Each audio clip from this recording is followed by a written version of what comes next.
Hi those, how are you? Right, today we will start a 10 MCQs challenge. So in last two videos we discussed 10 MCQs which is very commonly asking questions in competitive exams. And in today's series also we go to discuss 10 challenging MCQs which is very commonly asking from the anatomy and physiology subject. Right, don't waste the time. Let me start the 10 MCQs of today. In that, first, what exactly the first MCQs? Those you know well, these competitive exam, when we have to prepare for the competitive exam, we should remember few important points which is commonly help in the competitive exams. In that, first point, when we have to prepare for a competitive exam, you should not prepare specifically. You should generalize the question and think in a different dimension to searching a answer. See, a specific dimension answer is not correct in competitive exam. In competitive exam, while we are preparing the competitive exam, we should search a different dimensional answer. Let me go with this today 10 MCQs here. Before going to discuss the 10 MCQs, those please share, subscribe and like the video. Today first MCQs, Payer's patch are found in. This is what exactly the question. Payer's patch are found in. If we have to see this lymphatic system, you know well, those lymphatic system is a defensive which act as a defensor in the body. You know well about this. In this lymphatic system, majorly there are the four organs. You know those, right? Organ, first organ is a tonsil. Second organ, which we call as a Payer's patch. These two are the attached organs of GI, gastrointestinal system attached organs. That's why these two organs which we called as a, right? So mucolated associated lymphatic organ, that is very important, right?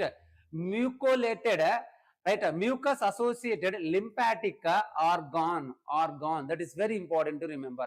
Otherwise, that is called as a mucus associated lymphatic tissue, malt. We can go with this another shortcut name called as a malt, mucus associated lymphatic tissues.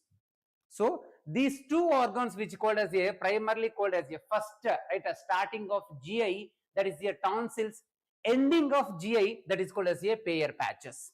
So these two organs act as a defensor in the GI tract in this right, in this gut system. That very important, right?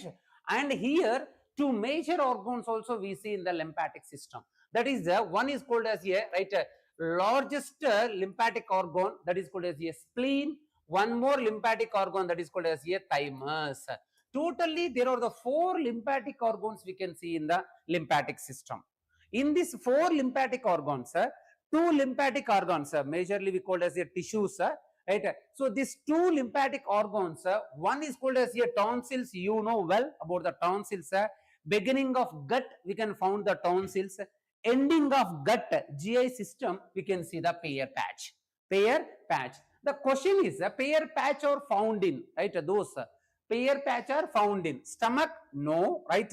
So intestine, kidney, no, right? And liver, no. It can be found at, right, small intestine, end part of the small intestine, that is a terminal iliac region. So last part of the small intestine we can found the Payer patch, which act as a defensive.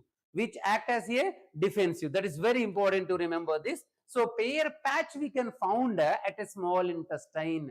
This is about the lymphatic system, those, right? This pair patch which is related to lymphatic organ, so that pair patch we can found in the small intestine. So go to the next question. Next question, what exactly the next question? See, the chief cells of the gastric glands are secreted. See, here there is a question, right? Chief cells of the gastric glands.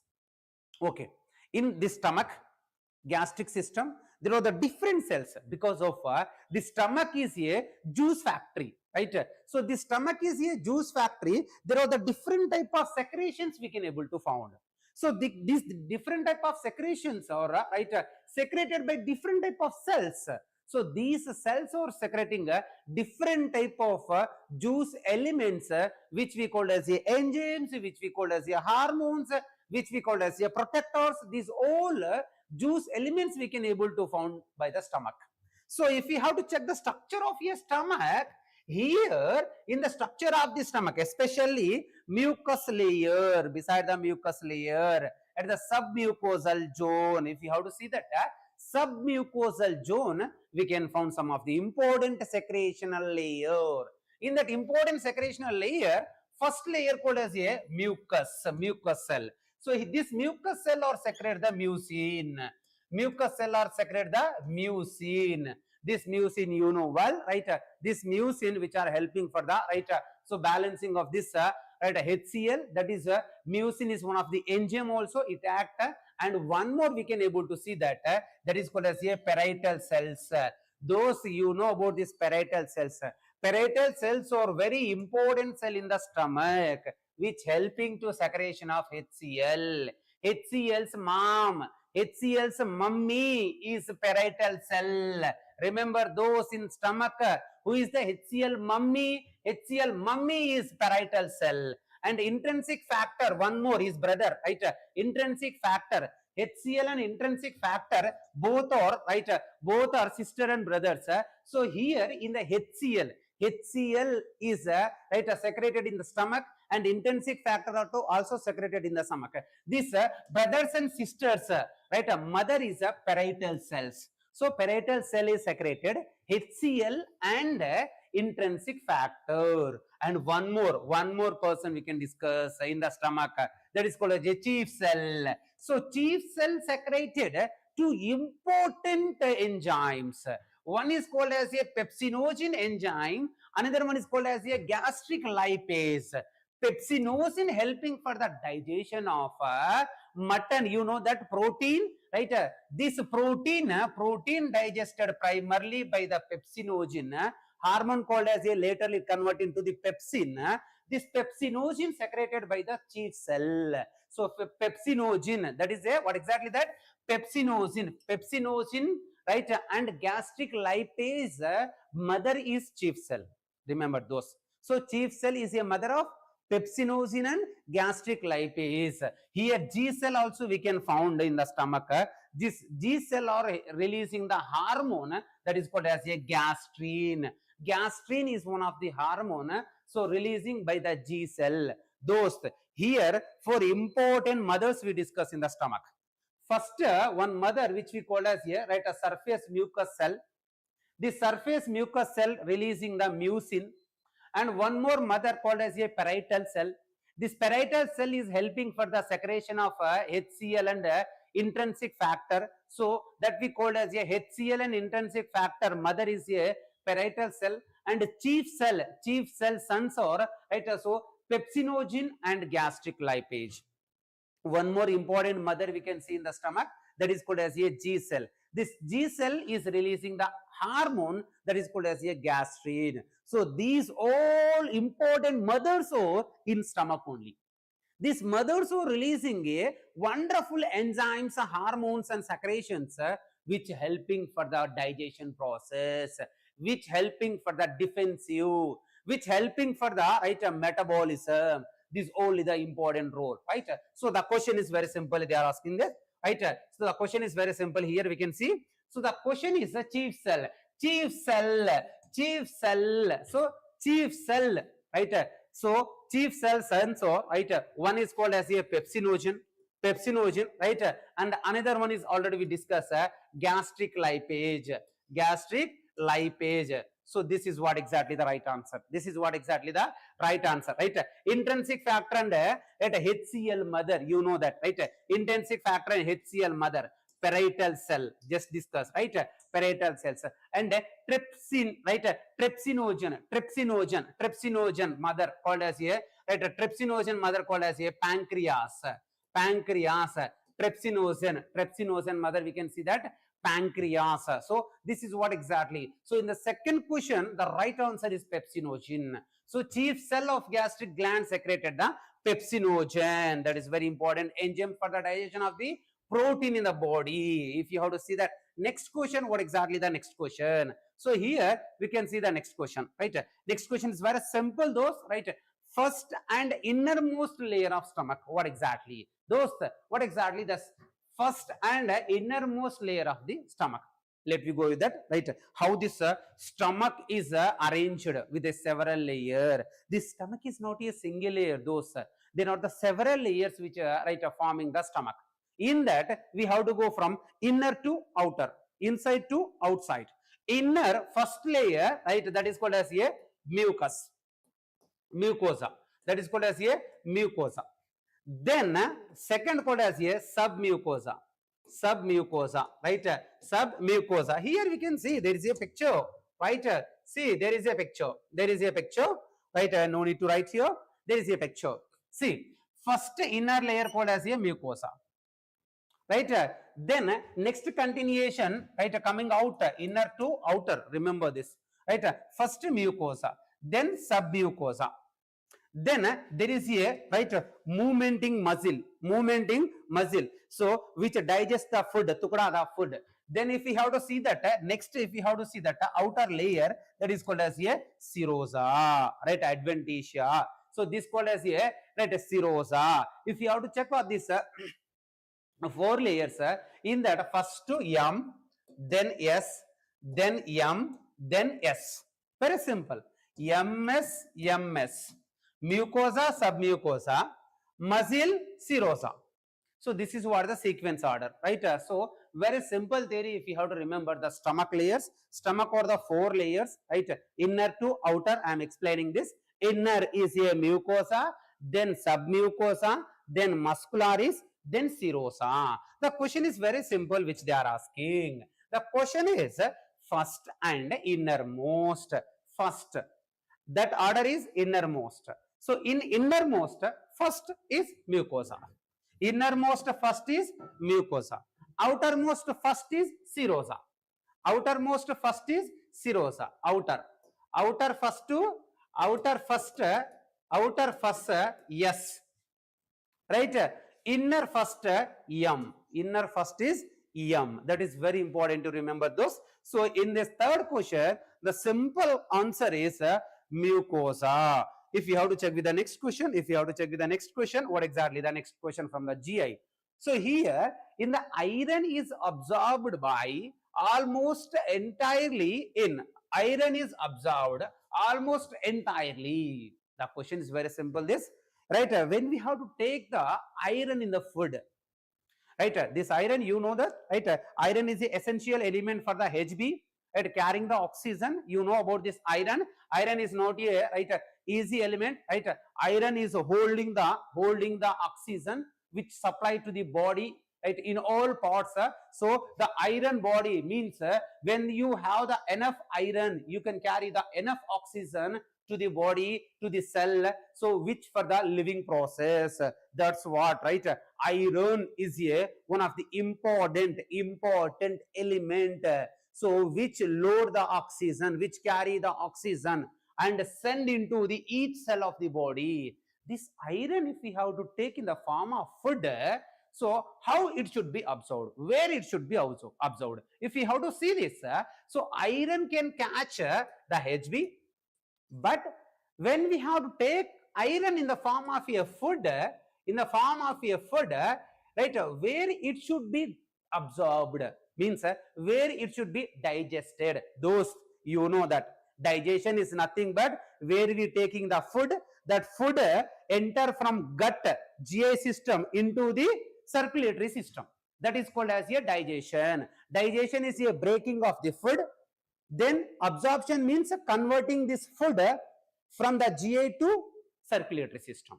So that is what exactly. Here, when the iron is enter in the gut, means the gastrointestinal system, after you are eating the food, it go to the first part of small intestine called as a duodenum. Duodenum. So when it go to the duodenum, iron start to enter into the blood.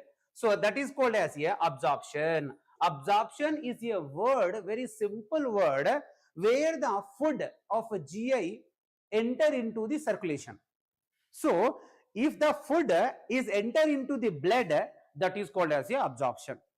Right? Food enter into the blood, that is called as a absorption. In that, iron absorption is very simple if we have to see. So iron absorption is nothing but it take place at the part of a duodenum. So iron completely enter into the circulation at the site of duodenum. Those remember, at the site of duodenum,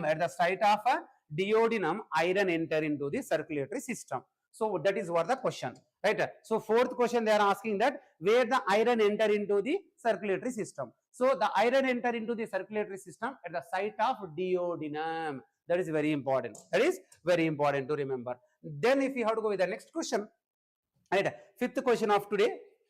Short gastric arteries or branch of. Short gastric arteries is a branch of. If you have to see this, right, there is a question related to short gastric arteries. If you have to see this, abdominal, especially GI organs, there are majorly 3 arteries from the abdominal aorta.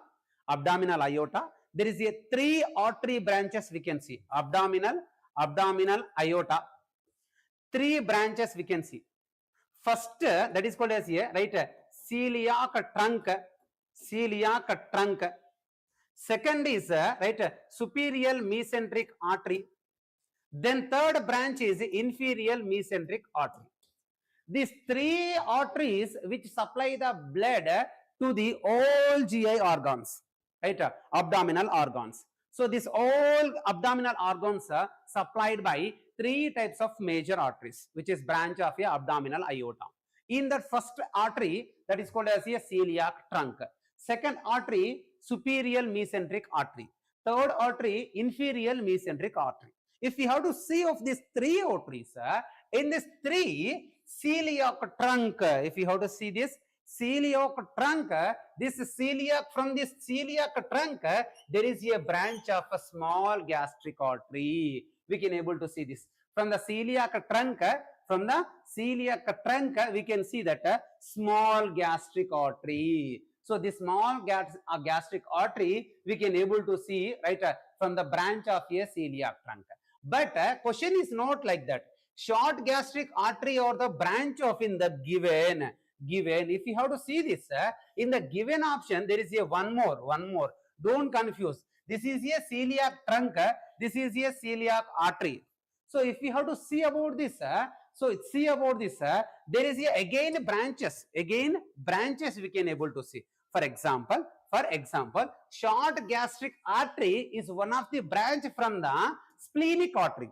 Remember, because of short gastric artery is one of the branch of splenic artery. The splenic artery is a branch of celiac trunk, like this. Celiac trunk, like this we can see, see, I will show you the picture. Don't confuse. I will show you the picture here, so here I will show you the picture, see this major artery which we call as a celiac trunk. So from the celiac trunk, one branch which has to expanding. So branch expanding, that is called as a splenic artery, which travel toward the spleen. So this branch is travel toward the spleen. From this splenic artery, one branch is separated here. That is called as a short gastric artery. So this short gastric artery is not directly separating from the celiac trunk. It is separating from splenic artery. So the question is, so short gastric artery, the question is asking very simple and very logically. So short gastric artery is a branch of splenic artery. Dost, short gastric artery is a branch of splenic artery. Splenic artery is a branch of celiac trunk. This is what exactly you need to remember. Right? This is exactly the right. So question, right? They should ask. Then if you have to go with the next continuation, right? So let me give the answer in the comment. Let me give the answer in the comment. Very easy questions which you are studying from standard of 6th, right? So this is very easy question. Which portion of a heart receives oxygenated blood? Let me tell those, right? Which portion of heart, right, received oxygenated blood, right? So I will take some water, right? In the time you just give your answer.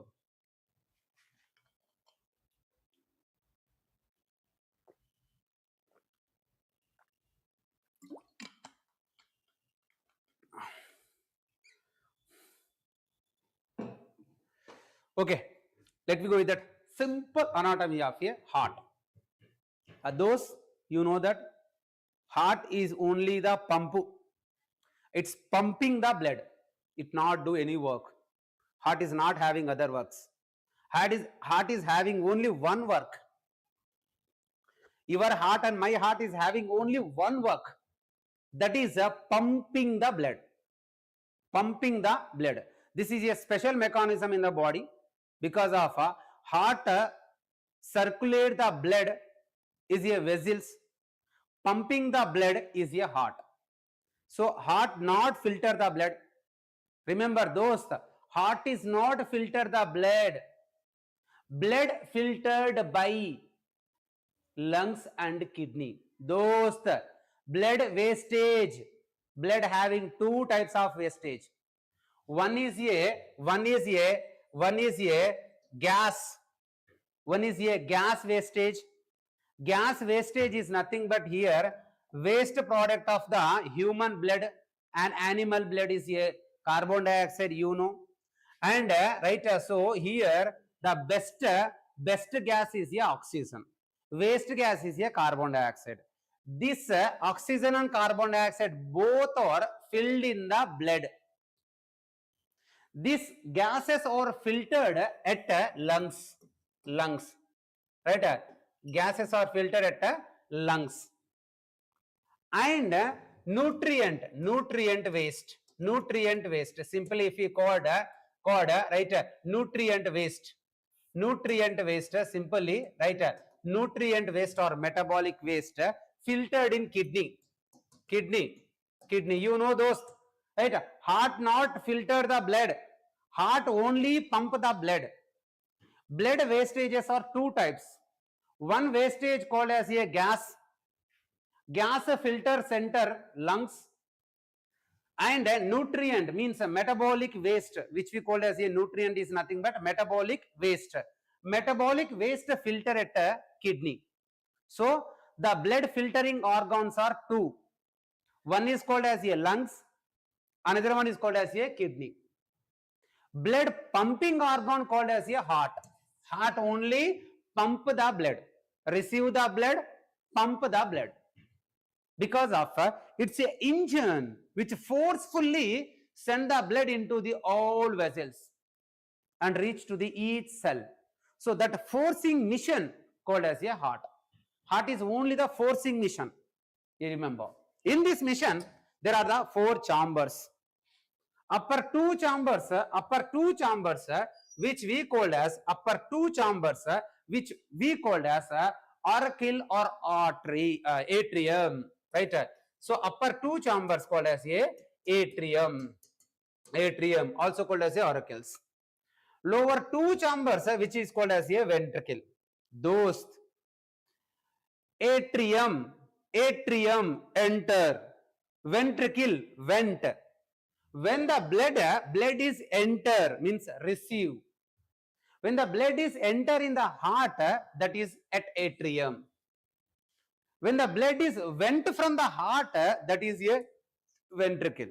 So lower two chambers or ventricles went the blood. Upper two chambers are atriums, right, entry the blood. Atriums are entry the blood. Ventricles are vent the blood. That is very important. The question is here the vent and you know, right, the clarity of four chambers, you know, upper chambers receive the blood, lower chambers pump the blood. If you come to the lower, blood will pump.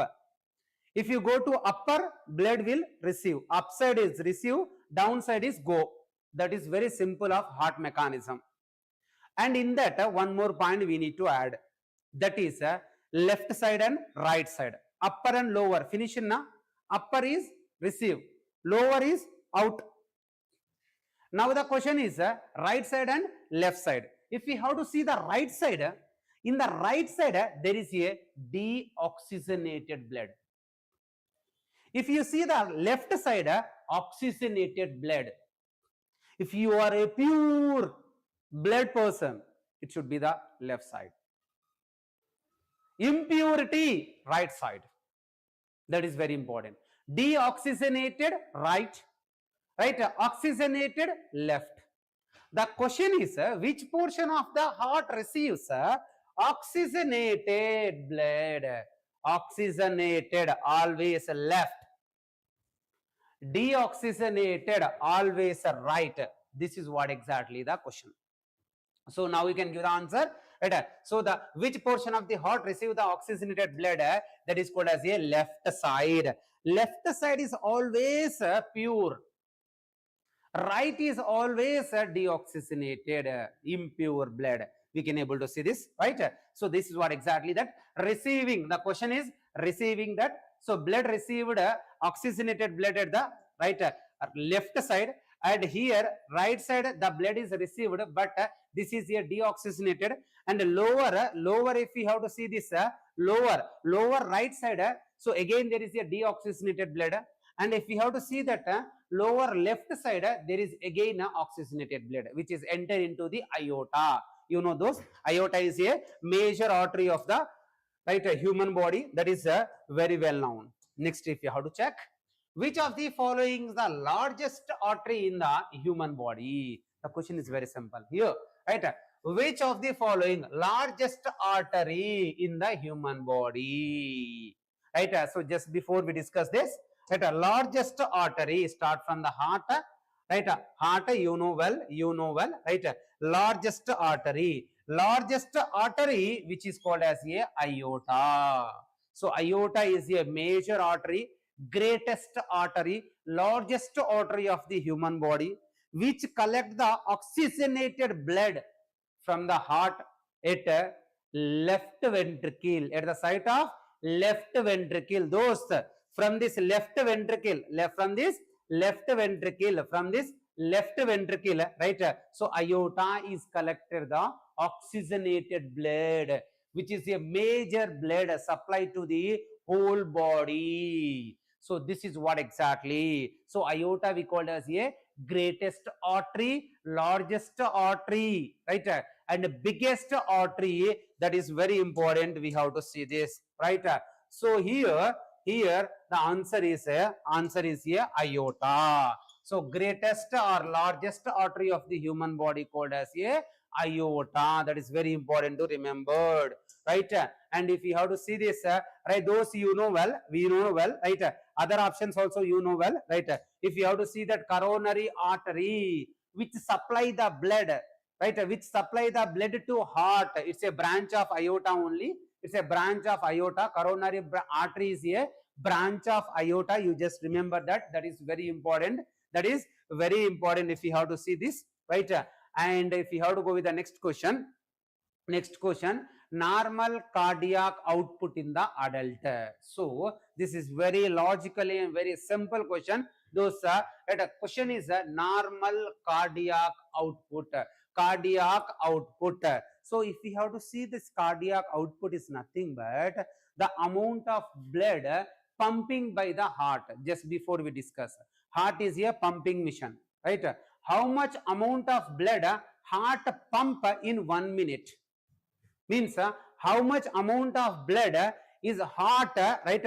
Heart delivering, heart pumping in the body. If you have to say this, see, there is a formula in this, right?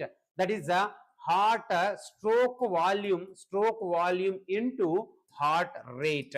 Stroke volume into heart rate. If you need to calculate a healthy person cardiac output per minute, in 1 minute, how much ml of blood pumping by the heart? In 1 minute only I am saying, not 1 hour. In 1 minute only, how much amount of blood is pumping by the heart? Let me check. See, there is a formula SV, stroke volume. Dost, stroke volume is nothing but this is a heart, and this we call as a left right ventricle. This we call as a left ventricle. This we call as a right ventricle. These two ventricles pump the blood, right? That means sending the blood from the heart, right? So here, if we have to see these two areas, per stroke means for lub and dub, this per stroke 70 ml blood will eject. How much? 70 ml. If the heart is lub and dub, right? During this lub and dub means one beat of heart, right? Push the 70 ml. One beat is equal to 70 ml. You know those per minute. Per minute there is a heart rate average 72. Average 72. If we have to see this per, right, a beat is 70, totally beats are 72, right? Per beat 70 ml, total beats in a minute 72. If we have to see this average, there is a right 5000, right, 5040 ml we can see average. Means that means right, per minute 5 liter. Per minute cardiac output is 5 liter. Means per minute heart pump the blood 5 liter, those, right? Not a 5 ml, it's a 5 liter, 5000 ml. So average 5000 ml heart can pump the blood. Heart can pump the blood, right? So in that 5000 ml, the options given in the liters, so the answer is 5 liters. So this is what exactly they should ask in the competitive point of view, those. So this is the question. Then if we have to go with the next ninth question, IV infusion is avoided in, you know those, right? IV infusion means large amount of infusion is nothing but large amount of fluid, right? If we have to inject the large amount of fluid in the body, if we have to inject a large amount of fluid in the body, we need this IV infusion. So this IV infusion, right, question is IV infusion need to avoid in which vein, and right, so specifically given in the option. So there is some veins, long saphenous vein, right, and celiac vein, cephalic vein, and external jugular vein, and internal jugular vein. You know where, right? These two jugular veins are at neck region, but those, if we have to see specifically, we can able to avoid the IV infusion. Specifically, which area is having the high risk of thrombosis formation? Deep vein thrombosis, which we call as a DVT. If the vein is having the risk of a DVT, we should avoid infuse of fluid. We should avoid the infuse of fluid. Especially if you have to see this extremities, means legs and arms. Especially if you have to see this legs and right, legs is very specifically here, not arms. Right, especially if you have to avoid this legs, because of legs is having the high risk of DVT. So the question is IV infusion is avoided in specifically the vein which called as a, right, long saphenous vein. So long saphenous vein, you know that, right? This long saphenous vein which is having the high risk of thrombus formation, high risk of thrombus, high risk of DVT. That's what IV infusion we should avoid. It is a site called as a long saphenous vein. This is about the 9th question. Those in today's discussion, the last question, which is very specific and interested question, that is so AED stands for what exactly that? You just give that AED. AED meaning the what is the AED? Here, if you have to see this, right, arrhythmia eliminated device, right? So authorized emergency defibrillator, advanced emergency defibrillator. AED stands for, here we can see that automated external defibrillator. This we call as a automated external defibrillator. This automated external defibrillator, especially we can use in public areas like a shopping complex, airport, and some of the crowd public areas. We can use this specific device. In mobile ambulance also we can use this specific device of AED, this automated external defibrillator. So which create the convulsion, right? Which create the electric movement, which restore the heart function. So the device called as a automated external defibrillated device. This device is very specific and very simple device which we have to use for the emergency condition. So that is what exactly today 10 MCQs. Hope you understood, right? Hope you like. Please share, subscribe, right? And in next section we go with the 10 other challenging questions. Until then, take care. Bye bye. Thank you.